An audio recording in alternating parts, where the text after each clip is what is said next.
Hello everyone, welcome back to the ONLE Networking Show, news, education and member spotlights from ONLE Networking. I'm James West. And I'm Kelly West, and we are the co-founders of ONLE, the business network for people who like people.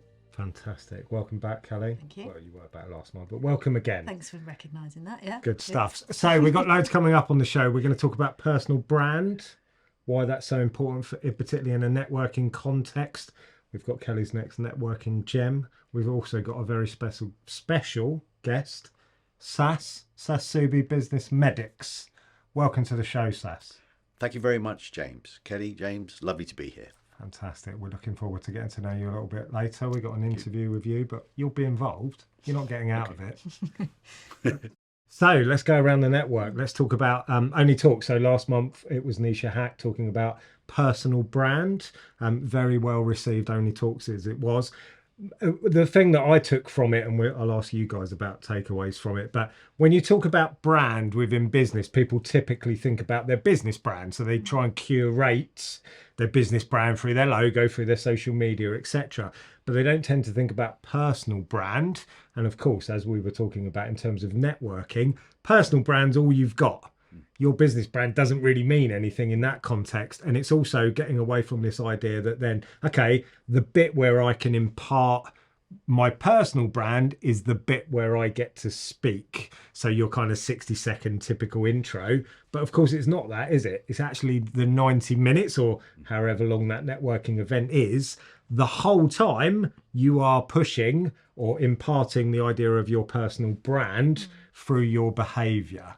So I've got some of the feedback that we had through the month, but what's your take on that? You're a keen observer of networking behaviour. Nosy. I think is the key word there. Yeah, I do. I spot lots of things. For me, backgrounds are key. Where somebody sat, I'm interested to see what they've got behind them, pictures, little knickknacks, personal things that build up that character of that person.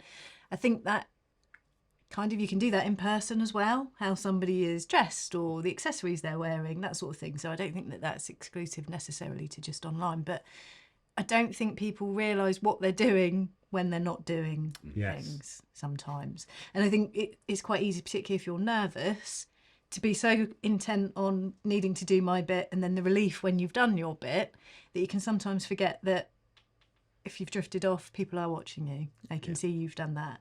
And whether that's intentional or not, I do think people need to be a little bit more aware of it. I have to say, within ONLE, very it's got rare, better, isn't it? Very rare that happens. That would normally be visitor behaviour that is not necessarily used to the network. Mm-hmm. But I think, back in the day when Zoom was starting up and it was all the rage, it was people eating, wasn't it? Do you eat on Zoom? Don't you? Should I wear my pyjamas? We've gone past all of that, but it is what am I actually physically doing? You can tell the difference, can't you? And you've probably noticed this, Sas. You can tell the difference between someone that's maybe putting something in the chat or writing notes down compared to someone who's just said their piece and then they're over here doing some work. And the way to work that out, what would that look like in person? So we're in a conversation. I've said my piece. Now it's your time to speak, and I'm going to start doing that. Well, that's basically what you're doing, absolutely.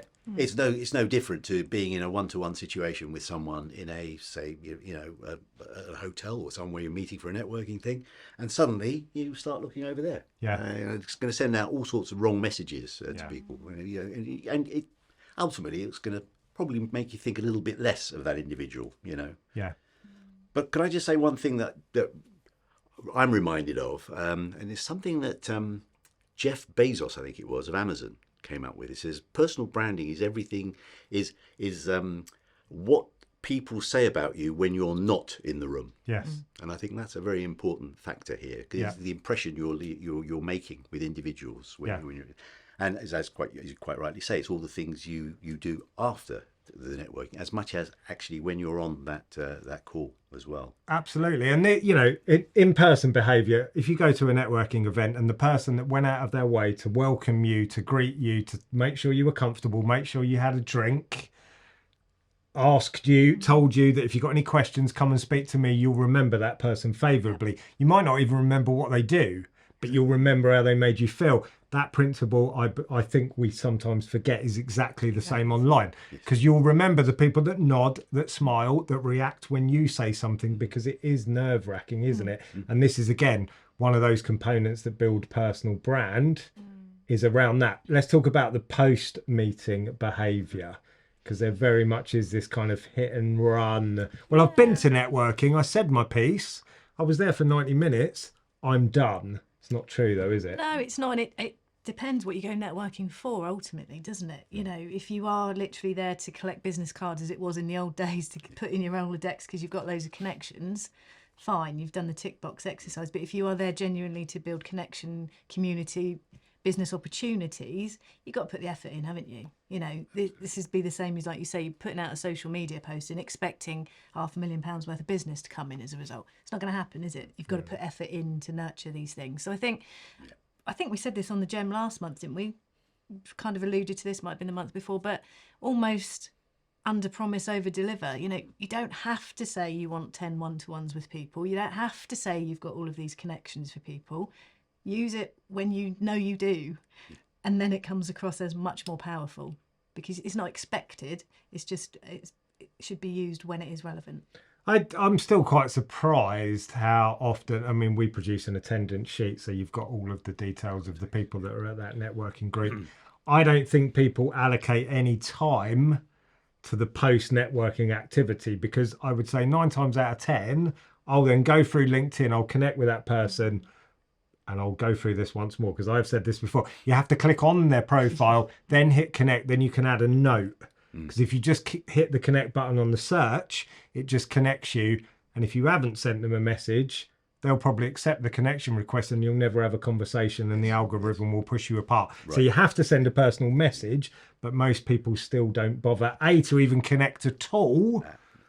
But certainly very few people send a message, and that's really the beginning of the next step, isn't it? Well, also, and this is another point I just wanted to discuss very quickly, it was apparent to me on the meetings that I went to that personal brand and business brand, a lot of people didn't necessarily see as one. And it was very much the case, well, my website is just there because it's an extension of my business card. You know, people will get to know me first and then they'll go to my website. Yes, okay, that is the point, if they meet you in that way. But in that instance, I've met you at a networking event, I've gone onto your LinkedIn. Does that match the image that I had of you? Am I going to go onto your website and then see something completely different? Is it jarring or is it coherent? But flip that round, if I'm a visitor to your website, I've not met you. Yeah. And there was a lot of people that sort of went, oh, never even really thought about that, because it's normal. If you're a good networker, you meet the person first, then they look at your stuff. But if it's a cold viewer to your website, they need to have a good feel from that, don't they? And that needs to match. We've got a good exercise that Nisha actually told us about that can help you create congruence between business and personal brand. Very simple exercise that you can all do at networking. We said I think it really works best with people that know you a little bit, right, or know you well. Don't just drop it on a stranger, because that might be quite difficult. But the question is this: just say to people, give just stream of consciousness, what are 3 words that you would use to describe me? Just boldly ask that question and be brave enough to hear the result. It is scientific to a level. You will get some odd words, so don't take the first one that you hear as gospel. But what you're looking for is, if you do that 10 times, you'll probably find commonality. You'll probably find the same word keeps coming up. That probably is the key word for how people perceive you. By the way, it might not be the word that you want it to be, but that's the truth, isn't it? Because that's what people, you as a marketeer would know this very well, Sas, isn't it? That the feedback you get in those situations, you really need to take seriously, because this is how you are outwardly being perceived. And that's what marketing is all about, really, because it doesn't matter what you think is going on in your little, world. It's how other people see you, because that's going to reflect how you can get business going forward. I'll tell you an interesting one that happened to me very recently, and I won't mention names, but I was on holiday, and while I was in Greece, I got this connection to, it was great to see you at the ONLE meeting this morning. Let's hook up on LinkedIn. So sometimes the prescriptive approach in terms of, here's a list of people, let's just, hammer it to everybody, I said, yeah, I'll happily connect with you because you're an ONLE member, but bear in mind, I wasn't at the meeting the other day, and you didn't actually physically meet me. And I just thought, you need to make these points because, immediately, it's a bit like going back to what you were saying earlier with regards to the, going on to the chat. It's the same sort of thing. It's attention span. It's not the right type of interaction, Haven't had a one-to-one with this individual yet. I'm working on it, but he or she may be an interesting person to get to know. But it's just, you get off onto a wrong footing. Yeah. And the other thing is, you sometimes don't find people on LinkedIn. People have got a sort of a zero personal public profile, so you can't actually, and they've just been on a networking event, and you think, well, hang on, what's that all about? It'd be nice. I'm not saying I'm sort of collecting because when you get to nearly 1,000, you don't really need to, but you just need to sort of be in a position where people are savvy about these things because it comes back to it. It's your personal brand. It's how you, and the first word I would have said about that person is, well, engagement or non-engagement. You're not paying attention. Those 2 words, but yeah, you're exactly. cheating because you're trying to automate a process of humanity. That's a bit grand, isn't it? But that's good. Yeah. There was a ridiculous one. Sorry, hold that thought. There was a ridiculous one that I saw the other day where someone had posted on LinkedIn. Is it just me? Words to this effect. I'm paraphrasing, and it's probably good that I changed the words because they might identify themselves. But they basically said, is it just me or is LinkedIn gone crazy at the moment? I can't keep up with the number of messages that I'm being sent. Is there any way to automate the reply? And I didn't put anything, but the point is you've done the hard work by getting people to message you. Please don't try and automate your response as a human being. That's the bit that we need to spend more time on because that's relationship building rather than stressing about what am I going to post that gets more likes. You don't need likes if you've got engagement and you're in conversations, aren't you? Yeah, absolutely. Absolutely. That was a bit of a shocker. Sorry if I've outed you there, but I didn't say your name because I can't remember what the name was. Fortunately. Yeah, exactly. I interrupted you. Yeah, no, it's fine. It's gone. Oh, come on. No, it's gone. It'll come back to me in a minute. I'll interrupt you. We'll come back to it. So ask for 3 words, and you do have to be brave. We've had a few members that said, well, I didn't really like what they said. Tough. That's what I say. We want the truth, don't we? We need to know the truth. Well, in fact, here's a quote from Mr. Tim Brock, good friend of ours, FSB extraordinaire, Tim. Your friends and family will tell you you're great. You need people you trust in business to give genuine feedback. Very good. It's the whole point, isn't it? Yeah, definitely. And then this was an interesting one from Simon Pete, fairly new member, very cool guy. Recommend having a chat with him. I want to develop my own brand and understand where I fit into the business world. Then I'll add the brand imagery around it. Love that. Because very few people, I think, that are fairly new in business get that. Yeah. They think, oh, I've got to build a brand and I've got to get this logo and this colour scheme. Don't. Yeah. Work out what you are, what you stand for, who you are serving. Definitely. Then you build the brand afterwards, don't you? Yes. Yeah, well, if you don't do it the right way, you don't end up with the money to be able to afford for the things that you need to do to get you there in the first place. It's that vicious circle, isn't it? Sure. Absolutely. So, next part of the show, Kelly's networking gem.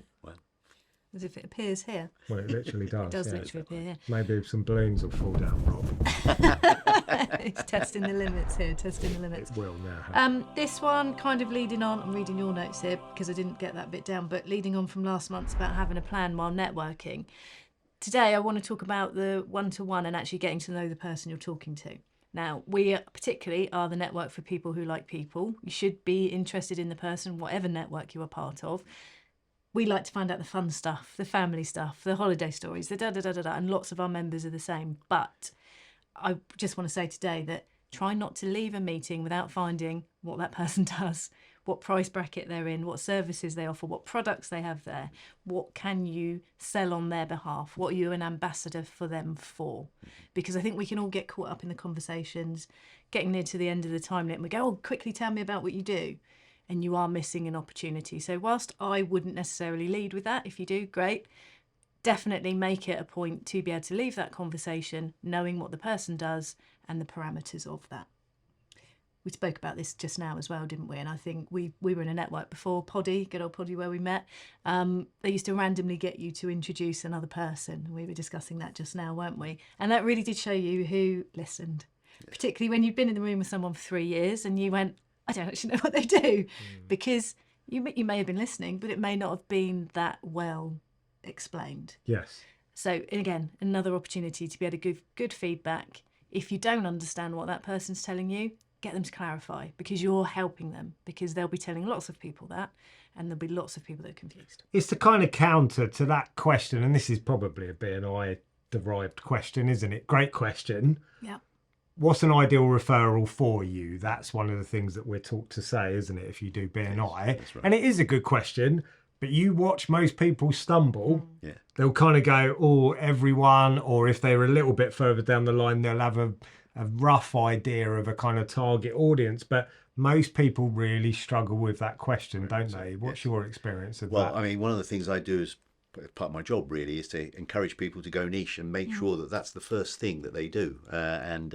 Really, you know, I mean, I can understand that certain professions may not lend itself nicely to that type of thing, but always sort of think about that as your first step. You know, have that in your mind. So when that question is sort of thrown at you from whichever direction, and however comfortable you feel fielding it, you've at least got some sort of knee jerk that you can actually produce. Because something, as you say, there's a lot of mumbling that goes on. So I'm very happy with this, because I created this company called Business Medics many years ago, and it was a classic example of build the stadium and they will come. You know, Field of Dreams, that sort of thing. And it was never intended as anything to do with medical profession. However, it sort of gathered momentum as a consequence of that, and I now work largely with people from the medical fraternity, dentists, physiotherapists, osteopaths, and so forth. I have worked with construction. I have worked with a whole myriad of different other companies, but now I've decided that really it's best to stay with the devil you know, because it might be a little bit to do with my background as well. I'm a scientist, so I do understand some of the lingo that these sort of guys, spout forth. And that I think, makes me more sort of, marketable within those niches. Doesn't always work, but it sort of it gives you an 80% chance of getting, in front of people and getting the gig and being able to fulfill what they're doing. It's counterintuitive, isn't it? Because if I said to you, who can you service, who can you help with their marketing? And you'd say, any business. In theory, you could absolutely serve any business, which would obviously then include businesses in the medical and healthcare space. Yes. But because you don't signpost it as being marketing for the healthcare and medical profession, people assume it isn't for them. No. So by narrowing down your window, you open the window. It's weird, isn't it? Yeah. You see, I think there are different ways of doing it. I think as a broad brush message, I've chosen not to put that on my website to say I am a niche, medical specialist, for want of a better description. Because I think I don't want to alienate people. I want to be in a position where I'm saying I can offer marketing to everybody. Really, it's not a problem.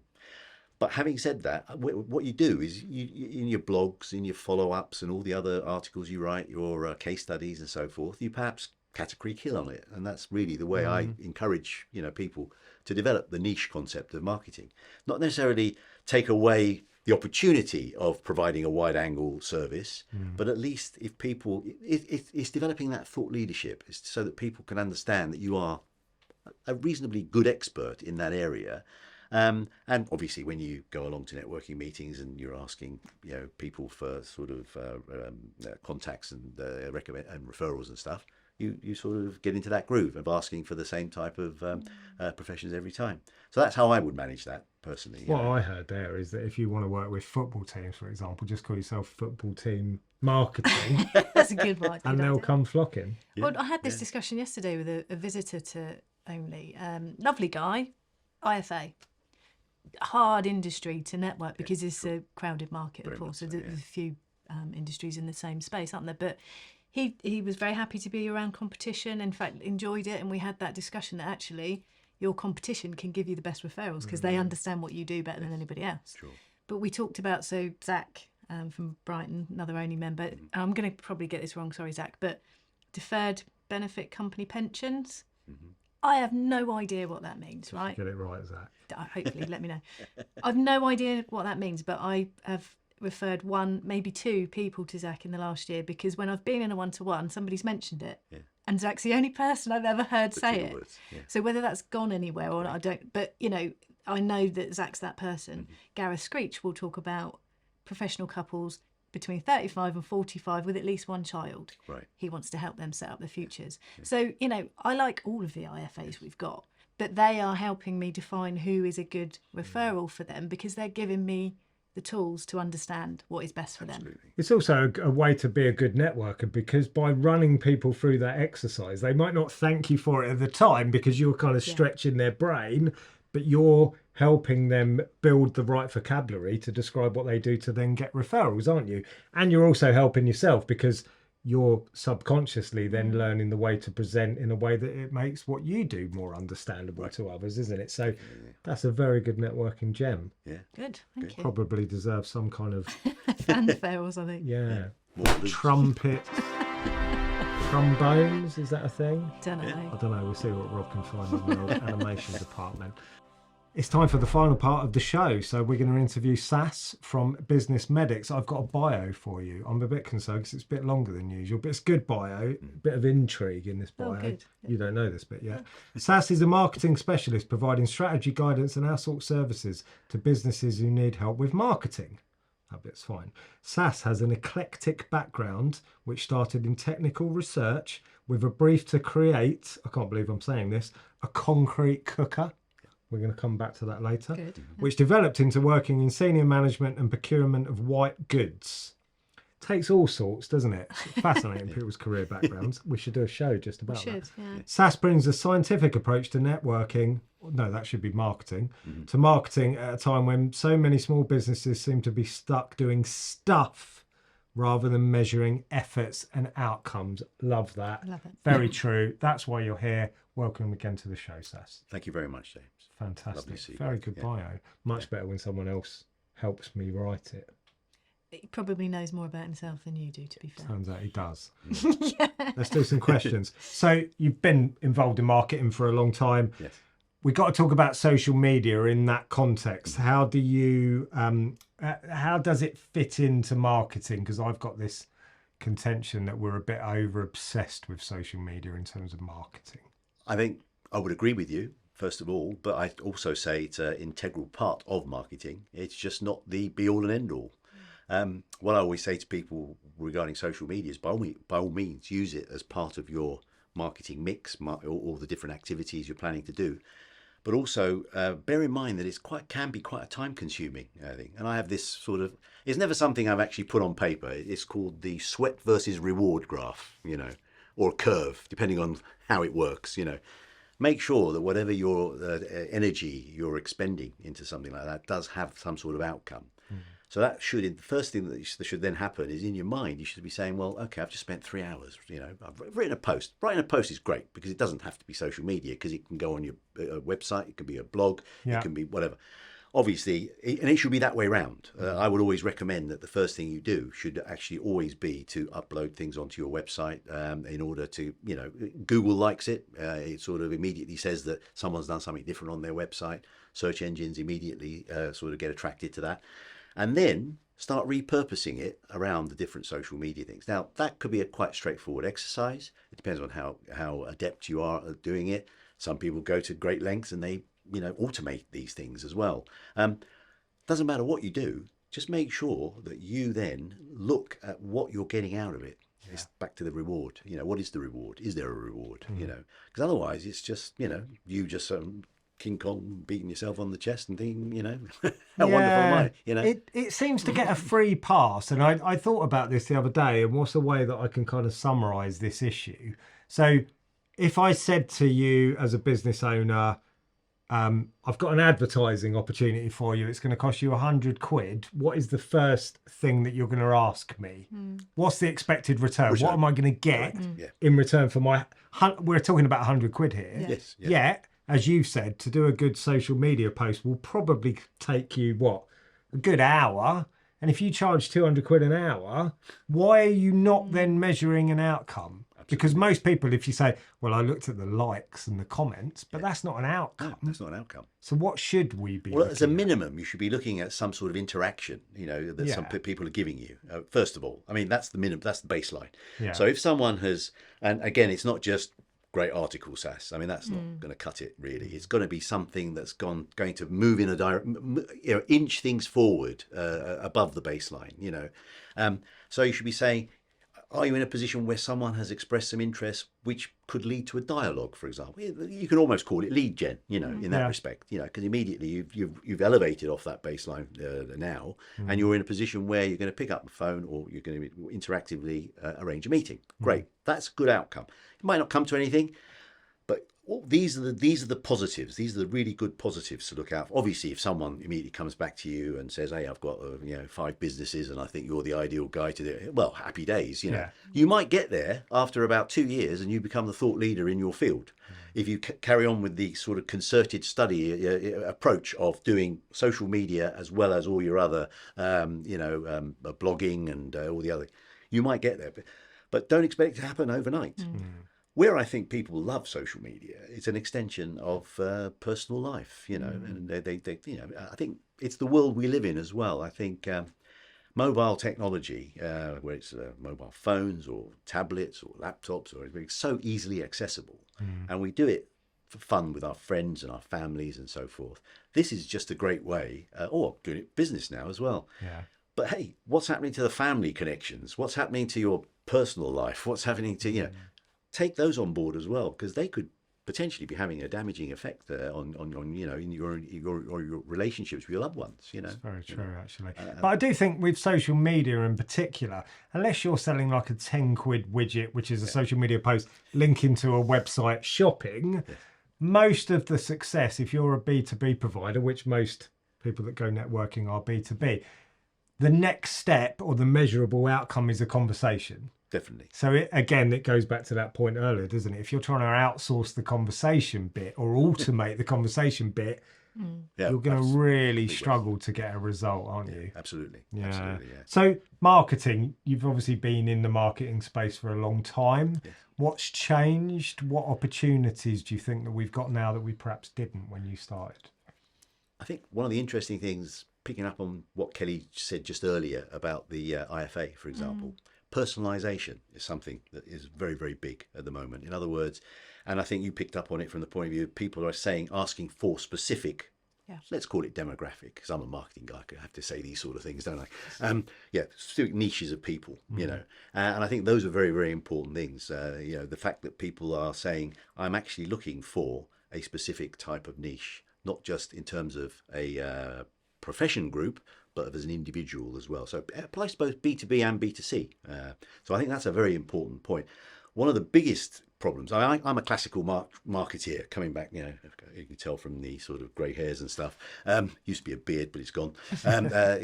Basically, I grew up with the Kotler approach, which was anybody who studied marketing in the sort of 70s and 80s would have heard of a guy called Kotler. He's still alive. I think he's in his 90s now, and he wrote the Bible on marketing, and it was all about the 4 Ps, all about market penetration and all that, and it's great. Great if you're a product marketeer. When it comes to service marketing, because with product marketeering, I think it's a lot easier to see things like differentiators. Yes. Things that, it's a horrible word, this unique, because it's overused, USP, blah, blah, blah.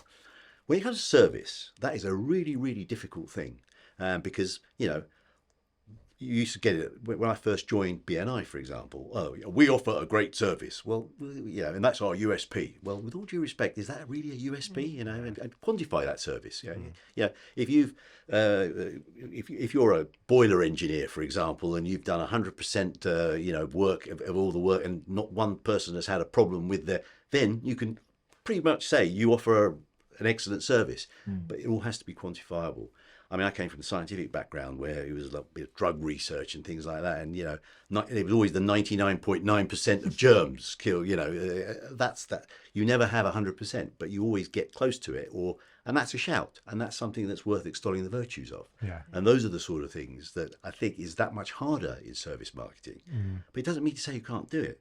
Comes back to your niche. It also comes back to the type of positive reinforcement you're getting from your clients and your and their clients if they're referring you on, and so on and so forth. So testimonials are a very, very big thing, which is very important. That's one of the things that's really changed. Certainly in the last 10 years, it's become such a big thing in small business marketing. And A lot of people, and I suppose it's because we're British that we don't really feel a bit uncomfortable. So, would you mind giving me a referral, or a nice testimonial? No, just ask for it. If you've done a good work, obviously, if there's been a problem, it might not be the right time to ask for it. But if you have had a positive experience with that individual, or they've had a positive experience with you, ask for it straight away. It's that proof of concept thing, isn't it? And I think one of the things at networking that we get all the time that people are saying, I want to speak to HR departments of companies that have got at least 50 employees. Yeah. Well, I bet you do. Why? Yeah, sure. What are you going to do for them? Because if you just said, well, look, I've just done a project for a company of 100 employees and I'll reduce staff turnover by 20% and that saved them £500,000 a year. So if you know anyone in that category, I'd love an introduction because I can make them look good. Sure. That's a reason to connect, isn't it? But just saying, I want that connection. You've seen this, haven't you? Particularly with, let's say it, one-person businesses. Yeah. That want introductions to big businesses. But you've got to be able to justify. You've got to work twice as hard, rightly or wrongly, because they've got the pick of a bunch, haven't they? So, we're all connected to the right people somewhere, and we can probably all get anybody to where they need to be through 6 degrees of separation, but there has to be a valid reason for why we would do that. And it's not just that, it's our neck on the line, isn't it, as a referrer? Yeah, absolutely. So I think, we need to be convinced of that connection as much as it is being able to pass that on to somebody, to back it up. And it's a busy place. I mean, however many businesses set up each week, month at the moment is crazy. So none of us are unique in that aspect. So it's very hard to be unique. How can we uniquely unique? Yeah, we need to back up, like you say, with stats and figures and things like that. Talking about unique, because this is an expression that I've never heard before. What's a concrete cooker then? Okay. Years ago, in a former lifetime, when I had more hair and I was working for a company called Thorny MI, which I'm sure you've heard of, and they used to have a cooker division called Thorn Domestic Appliances. And their offices were not a million miles from here, actually, down in Havant, in Hampshire. The project was, why can't we make cookers the way they make fridges? And I needed a little bit, sorry, I'm not going to get technical, but I'll say the way they make fridges, one-shot injection mold. So basically, there's a material that you stick in between a steel, object, which foams, expands, and that provides you with the insulation, the coolant. It's a coolant that they put in there, and that expands, and that provides a structure for the fridge. Yeah. Only problem with cookers is if you apply the same technology, you probably kill everybody, because most of the stuff these materials have got hydrogen cyanide in them and nasty, noxious materials. So you don't want to go down that road. Now, I was very fortunate to have done a lot of work over the years. In fact, did a postgrad in what's called inorganic polymer technology. Now, it's everything that's not carbon-based, anything that's not, so it's things like silicon technology, aluminium, phosphates, and all that sort of stuff. And these materials now are being used in dental cements. And they're very fast fitting. Everything comes back to dentists with me. I'm sorry, They're very fast setting. So the idea was, can we take these materials, stick some bubbles in it, basically, foam it so that it creates insulation, and then provide thermal conductivity. And thereby you can then create a shape. Thereby you can then create an object which will effectively provide some sort of heating device, cooking device. And we did manage to get I think it was about a £6 chicken. It did work. This is going back to 1988, 87. Wow. 87. Then sadly, Thorn's Domestic Appliance Division, which brands like Parkinson Cowan and Tricity Bendix and all those sort of brands, brands, well-known brands, were all sold to Electrolux. Right. And Electrolux were interested in the technology, and then they realised that the prototype didn't look much. I mean, it literally did look like a concrete with a sort of glass panel on the front, with a turkey inside, which had been cooked in there with loads of electric wires. Because this is a prototype. We're talking sort of, real, And it was just one of it's something I like to talk about purely because it's such a wacky, off the, But it was a classic example of, we got around about £2.5 million, which in the 80s, from 84 to 87 this was, was quite a reasonable sum of money. And the materials that came out of this were really patentable, because they offered all sorts of solutions. Not to the dental world, because they were already established in the dental world, but they were used in things like cookware. They were used in a whole myriad of it. And the classic one was the glass that we managed to put on there. Ended up becoming the glass surface for the Halo heat cooker, which we all use, induction hob. Wow. So, got my name on the patent, was paid 150 quid for a technology that's probably worth about 8 billion now. I don't know. I'm just guessing. So there's an alternate universe where we'd all have those cookers that you created. And you still can do it. This is to give you an idea how old this technology is. I've got these all on slides. There's no PowerPoint. There's nothing like that. I'll happily show them. It's like back in the days, oh, you want to come around and see my slideshow sort of thing. I haven't even got a slide projector anymore. That's how bad it is. But I can genuinely prove they do exist if someone has a slide projector. So. Someone tried to give us a DVD the other day, and we literally got. I can play you any digital thing through all the. Can't play a DVD. Yeah. Sign of the times. Can you tell us about your Terry Venables story to wrap up, please? Yeah, sure. It's as a Tottenham fan, obviously. As a Tottenham fan. Thank you. I'm glad you mentioned it. It's sad. No, right. Back in '93, I worked for a company called Rumbelows. I slight besides adjunct to this story, Rumbelows was part of Thorny MI. And after is that a retailer? It's a retailer. Currys. They're an electrical retailer, basically they had a big empire of retail companies at the time, like DER, Radio Rentals, and so forth. Which, if you were a student, the chances are you may have rented your telly from Radio Rentals or DER or one of those sort of companies. We might still owe them. Or Granada, or people like that, and they all merged into one big company in the end. But I was working for Rumbelows, which was always the third down the pecking order after Dixon's and Curry. So we had lots of work to do to catch up with USPs and stuff. And I was working as a product manager because I got transferred. This is with the white goods thing. And I became marketing manager there for a while. And in 93, 93 and 94, which is the 2 years before they went into got absorbed by Thorn, they had the Rumbelows sponsorship for the Rumbelows League Cup. And it was one of those things where we had teams from around the Rumbelows world, North, South divisions, were allowed to put in, had a competition running. And the team from the North that won their heats and the team from the South that won their heats played at Wembley before the start of the League Cup final. Okay. And it was a great day the night before. We had rather a little bit too much to drink. We were at the Edwardian Hotel in Heathrow. And I was the manager. Sorry, I forgot to mention this. I was the manager. Quite important. I was. And we got to the final. It was 15 minutes aside before the beginning of the match, and it was Man United versus Sheffield Wednesday. I think Sheffield Wednesday beat them, which was quite amusing. So we'd had a terrific weekend. Absolutely, feeling quite tired. Saw the big game. Got back in the hotel. We were going to be dropped back at the hotel. No. We were taken to this place in Kensington. Turns out to be a club that Terry Venables. It was the early days of the karaoke clubs, called Scribes, right on Kensington High Street, an area I know well because I did my degree down there, And I thought, this is strange. And we went in there, and I'm not going to name drop here, but there was George Best was there. George Best was there. Phil Collins was there. Dennis Law was there. Quite a few. You have to be of a certain age to appreciate some of these people, perhaps. And it was just one big glorified. Anyway, Terry Venables, who owned the place, was obviously putting on a show. And it was for us and the team that we beat. There was about 40 people in there with wives, partners, and what have you.